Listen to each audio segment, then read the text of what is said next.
Here's a question that will probably make you uncomfortable. Are Republicans in Texas actually winning or just assuming we will?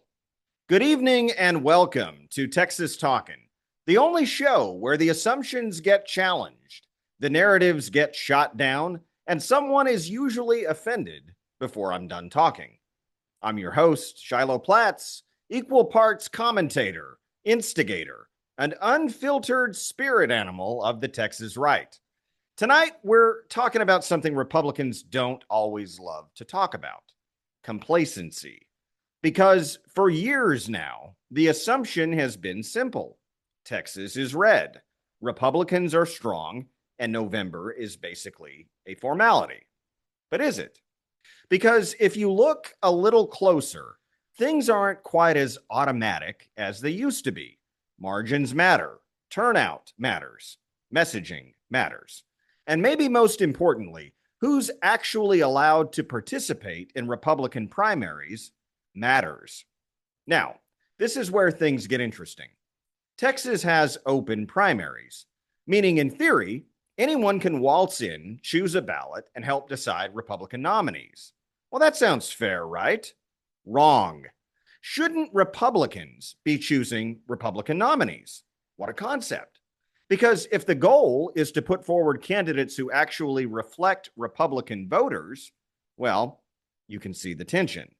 And that debate, whether to close primaries, isn't just procedural, it's strategic.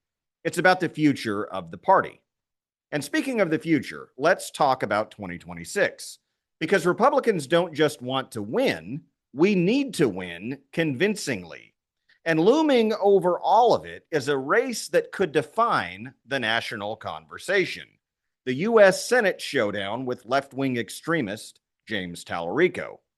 Now, Talarico is articulate, media savvy, and very good at connecting with voters in a way that Democrats haven't always been able to do in Texas. He's also objectively a complete lunatic, a heretical snake oil salesman of sorts. But the everyday voter won't hear that from legacy media. Most of them don't watch shows like the one you're watching right now, which means Republicans can't just rely on tradition. We're going to have to show up. We're going to have to organize. Because here's the reality, ladies and gentlemen: Texas doesn't flip overnight. It shifts slowly, quietly, until one day everyone looks up and says, wait, what the hell just happened? Which is why leadership matters. Which brings us to Abraham George, chairman of the Republican Party of Texas. We're going to talk to him about Republican chances in November, whether it's time to close the primaries, and what it will actually take to not just hold Texas, but keep it from slipping. Because winning elections isn't about what you assume, it's about what you do. And if Republicans want 2026 to go our way, we might want to start acting like it's not guaranteed. So before safe red Texas becomes a little less safe, let's get dialed in.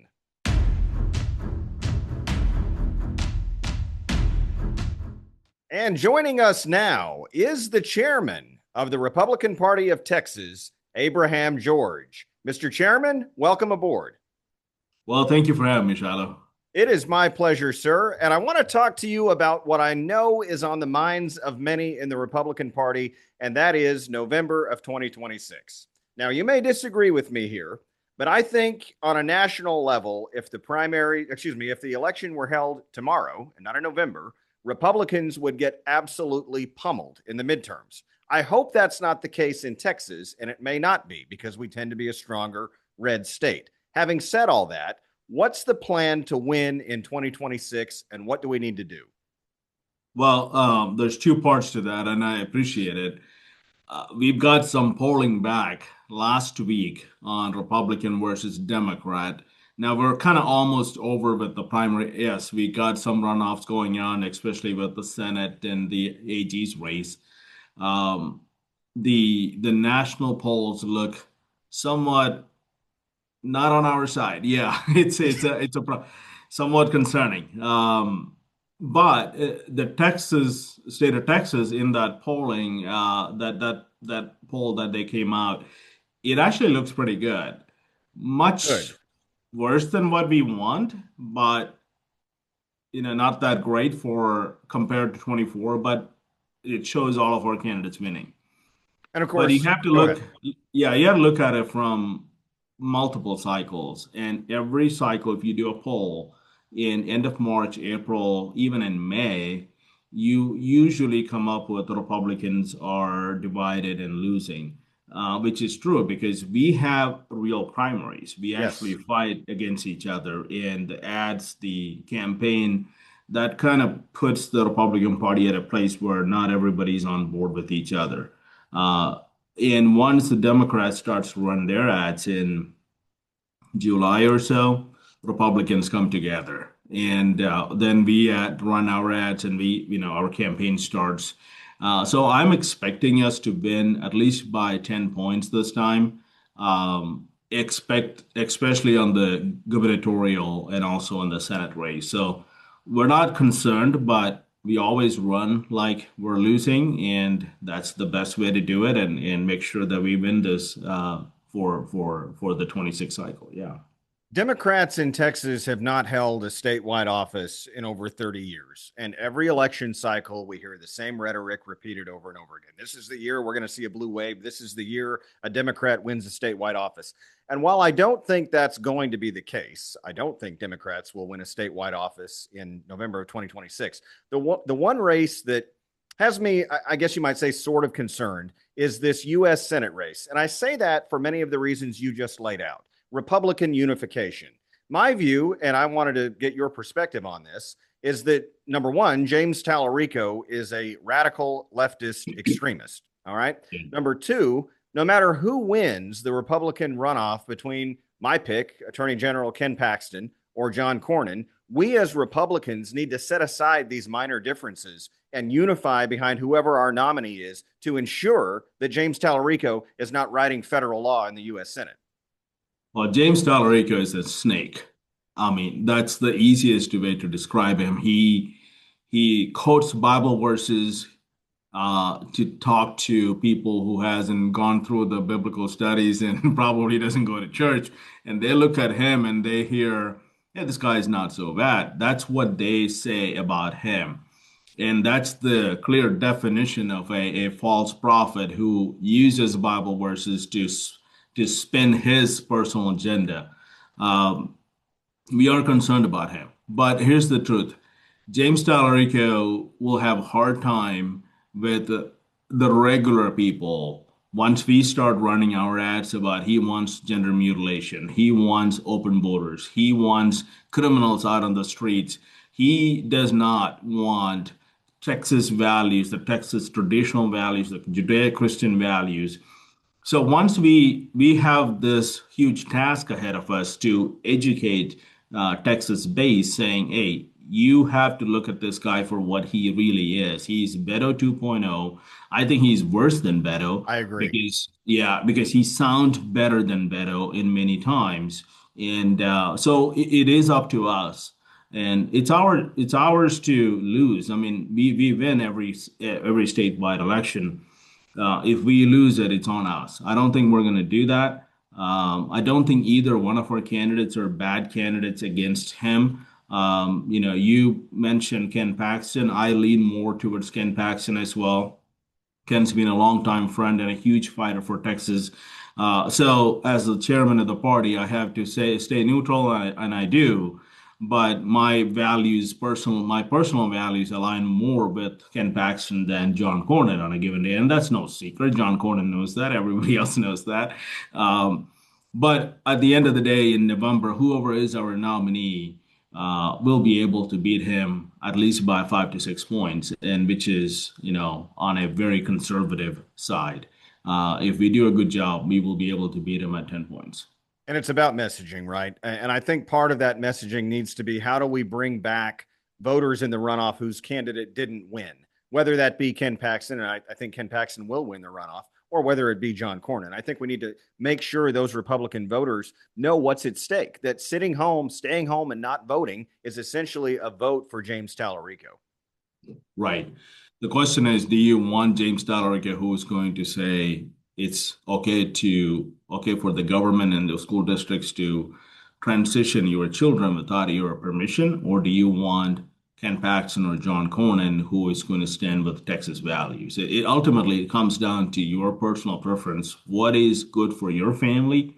And if James Tallarico is your version of the poison, well, then you choose that. But I don't think more than 30% of the Texans are on that spectrum. Even moderate Democrats who used to be, for smaller government, who used to be against, big tax hikes, they're going to look at this and say, Republicans are my people now. Yeah, So it's radical. No doubt about it. it's No crazy. doubt Yeah. about it. Let's talk about closing the Republican primaries. I believe that Republicans should choose Republican nominees. What a concept, right? So, Yeah. what is, and I know this is something you've been working very hard at getting accomplished with a tremendous team, I might add. What is the plan to close Republican primaries? What are the next steps? So this has been a fight for the Republican Party for a very long time. This didn't happen with me. It started with about 6, 8 years ago. People talked about it. Uh, Matt Rinaldi, former chairman, filed a bill Good guy. when he was a legislator years ago, almost a decade ago, to close our primaries. Then at that time, the current chairman of the elections, Matt Shaheen, supported that bill. He was a co-author of that bill. Matt changed his mind recently, and he's for open primaries now, and Too bad. that says more about Matt Shaheen than anything else. Our I principles tend haven't to agree changed. with you. We haven't changed. So it's been a long fight, and over, our grassroots go to Texas legislator multiple times every single cycle and ask for closed primaries. And sometimes we get bills filed. Then at the end of the day, it doesn't get a committee hearing. It just goes away. And so at the last convention, Matt Rinaldi and Mark Ramsey, a few others who came together, and along with, we're talking thousands of grassroots activists. You were there, I was there. and they came together and they said, "We're done with this. We're going to change our rules to close the primaries." Then at that point, the opposition party is basically the legislator. So our goal is to go to legislator and tell them you're going to do this. It's like we have a dispute now. There is a clear difference between our rules and the state law. The state legislator now have two choices. One is to agree with us and change the state law to support our rules, or tell us, no, we're not going to do it. And they did that. So once the legislative session is over, I now have the right to go file a lawsuit, which Which is you what we did. did. We filed a lawsuit right after the session. It's an ongoing lawsuit. We filed it in a federal court, district court, and Jane Nelson. Well, we filed a lawsuit against two parties. One is the state of Texas. The other is Jane Nelson as Secretary of State. So, because Secretary of State runs our elections, and the state of Texas is the one enabling her to do it. The state of Texas is represented by our Attorney General and Ken Paxton. And about a month later, Ken Paxton's office came back and said, I actually agree with this Texas Republican Party. And he joined our lawsuit and said, they can have this. They have the right to do it. Let them do it. Jay Nelson, on the other side, opposed our position and went and hired one of the most expensive law firms in the entire country, Paul Clemens. And I don't know what they're paying, but they have about $1.25 million allocated against the Republican Party, and the lawsuit is in court. If Jane hadn't opposed us, we would have had close primaries in 26.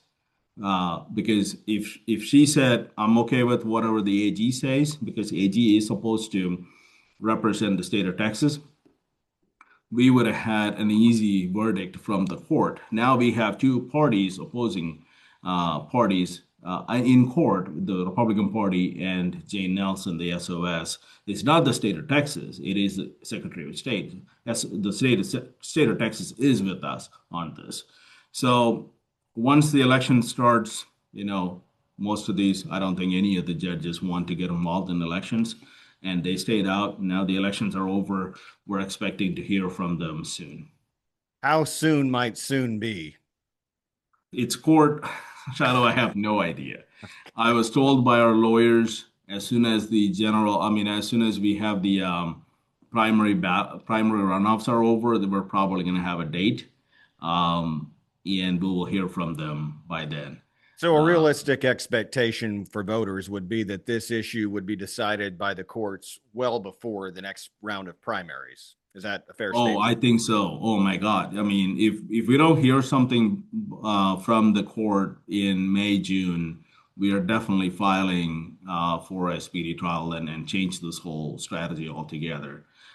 We do have the right for that, and we haven't done that yet, mainly because we know what they will say, and they will say, "Well, we're not getting involved in the middle of an election. The elections are going on. We're not going to be part of that." It's up to the legislator to legislate. The courts don't want to legislate, and we don't want them to We don't want them legislate. to. Right. What do you believe as delegates? I'll be a delegate. I know many people who will be delegates at the convention in June. What do you believe is the most crucial thing for delegates to prepare for at the June convention? And what actionable items do you hope to see come out of that convention? Well, the number one thing I think our delegates should be worried about is what is going to be the Texas Republican Party's priorities for the 90th And session. That drives a lot of our narrative, right? The number two thing would be the platform. The platform basically makes the priorities happen, but platform, then the rules, those three things must happen, and it needs to happen at a very conservative level. We don't want the party moving to a moderate side. We cannot afford to have that. We've done so much to get the party to this point. We can move it the other way. The priorities itself, I have my personal thoughts on it. I think the number one issue should be how to handle this Islamification of state of Texas. It has been a major problem for us. And I think even to me, who hasn't really been out there fighting this battle for a long time, I see this and I'm concerned to a point that I think the legislator must take care of this in the 90th session, or we won't have a state. I was talking to someone recently, Shiloh, and the person said, what is going to be your priority? And I said, Islamification probably the number one priority for me. And he said, what about property tax? You guys been talking about it. And I said, yes, if it wasn't for this major issue, I would say property tax would be number one priority for me because this has been a major issue for many decades. And Governor Abbott's on board with this now, so which is a great thing. We can figure out how to handle that. And if we can cut the property tax of our people up to 50% in this cycle, then work our way through elimination over the next one or two cycles, then it will be great. But you got to be alive to pay property tax. So it's a fair point. Can't argue so with I'm that. thinking, okay, what do you want? I'm like, well, I have a problem with this. This is They're coming after us, Shiloh. I mean, and it's not a fear mongering No, narrative. it's not. It's It, very real and it's yeah, alarming. And to your point, Mr. Chairman, it's what I hear from Republican voters probably more than any issue with property taxes being right up there is this Islamification of Texas and Sharia law. Voters are extremely concerned about it. yeah. We have 314 or 319 mosques in Texas now. Wow. Um, yeah, and that wasn't the case 20 years ago. Minnesota And didn't look like it does now overnight. It happened gradually. that's right.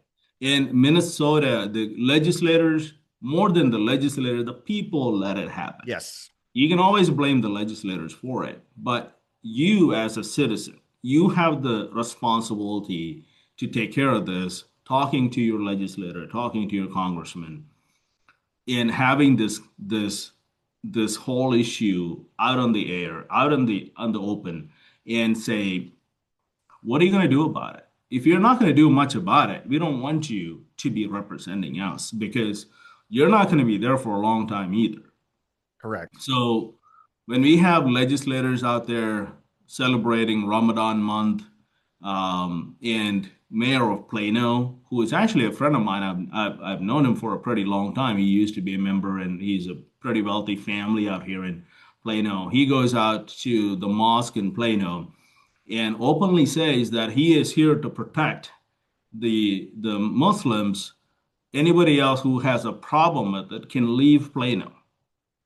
And that kind of narrative from a mayor, a executive branch personality of a fairly large city, tells us how bad we have slipped. Yes. This is going to be a problem, and I want this to be like the number one issue at the state convention. So it's visible, it's out there. There's a reason why we put Sharia law, banning Sharia law as a proposition. And it had 90, almost 95% of the support. And the 5% who said they want Sharia law I'd in like to Texas, know I who have they no are. idea who those people are. Yeah, I I was want going to to say, I'd know who love they to know are. who Like they are. what is wrong with you? But that's what's going on. And property taxes, ending taxpayer-funded lobbying. There's a few other issues that we keep going back to, along with election integrity, because it's going to be a major issue again in 28 presidential cycle. Everything changes, and it's going to be a crazy presidential cycle. So Yes, it we is. want to we want to deal with all of that up front. I suspect data centers will probably be an issue to discuss as well, given all of the new information that's coming out about those. 100%. Yes. Data centers, AI issues. There's Yeah. going to be a lot of conversation around technology on this at this convention. Yeah. Now, I want to draw our time together today with a personal touch. You have a very inspiring story, and it was made known to me by a mutual friend of ours, Don Hooper. Yeah. Tell our viewers, you came here from India. Tell our Mhm. viewers how you got to the United States and what led your family to immigrate to Texas, to the United States. Well, it's a long story. I will concise in about 5, 6 minutes. I was born and raised in India to a Pentecostal preacher's family. My dad and mom, my mom passed away last year, 2 years ago now. We're Pentecostal preachers. My dad still is. My grandfather and great grandfather was the same. So uh, my grandfather came to United States, I think in the late 50s or 60s, have connections to US. I'm not sure exactly what time when he came, but and my family's been in the US for a very long time. Early 70s, I think is when they first moved to United States, migrated. My dad stayed back in India because we have a Bible seminary that started by my grandfather. And but when I was born, when I was about 2 years of age, my dad decided that he wants to have a immigration visa to U.S. And primarily for me. And he filed to get an immigration because you can do that. And it took about 14 years to process the visa. Wow. You wait in line, you wait for a few years. The U.S. Embassy will send you a notice and saying, okay, fill this out. You fill that out, you send it back with the fee or whatever. You got multiple levels of that, and you get fingerprinted, you get go have a physical test, you have to make sure they have to make sure you're not carrying any diseases, all of that stuff. So you go through all of that, then you can move to United States. And I moved to United States in 1996. I was 16, just finished high school, started college in India, and moved to North Texas. I came to Carrollton. Actually came to Houston for a few weeks. Some of my family's there, my dad's family's there, but then moved to Texas. I mean, in North Texas. Uh, and it's the story. So Kerala and India. The Kerala is the state that has all the Christian population in India. And the crazy thing about it is Apostle Thomas came to India from Middle East and started preaching the gospel 2,000 years ago Wow. and converted many of the families, primarily a lot of prominent families. Brahmins is what they call. It's a caste system that's Yep. been there forever, and they were the kings and the priests of that time. And he talked to them and converted them by basically performing miracles. And many of them converted to Christianity and started the church and all of that stuff. Then India had like multiple invasions, like British was there, Portuguese were there, Spanish were there. So over time, it kind of got all messed up and different kind of issues and all the fights, infights, and all of that. But now they're one big union, and state of Kerala is predominantly Christian to a point in many of the areas. Not where I grew up. Where I grew up was probably about 95% Hindus and some Muslims. So I had in my school, when I went to school, I was the only Christian child for The many only years. one. Right. I was the only kid. So, even the teachers. So then there was, I think there was one teacher in one at one time in period that she was a Christian teacher for a while, who was there for a while. But it was not a large population of many kids. But eventually there was a lot of kids who came from different parts. And by the time I got to seventh grade, I would say about 10 kids were there out of like 600. So, I mean, it's not a popular thing to do or a religion to be, but it's an amazing experience to be a Christ follower. And you come to US, you see church every corner. And my dad, when we were first in US, he said something like, in India, if you drive 10 miles, you will see like 300 temples. It's like temples at every corner, different gods for different Hindu caste and all that stuff. Here, you drive 10 miles, especially in North Texas back then, you'll see 10 different churches of, Yes. Lutherans to, whatever it is, right? Pentecostal, Baptist, and all of that. So that's it's a huge difference between two cultures and two different set of religion. And Judeo-Christian values do drive our culture, our law, and it's amazing to see it. I enjoy it being part of it. It's just great to be in the United States. Amen. Amen. We're glad to have you here, Mr. Chairman. I want to thank you for taking some time to come on and talk to us tonight. I look forward to seeing you in June. May God bless you and may God continue to bless the great state of Texas. Thank you for helping us keep Texas talking. Thank you, Shiloh, and thank you for all the work you do and keeping Texas red and all the hard work you put into it. Thank you. Thank you, sir. That means a lot to me.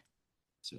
Stay dialed in to interviews and content just like this by clicking that follow button on my Facebook page or hit the subscribe button to learn more about exclusive access that you won't want to miss.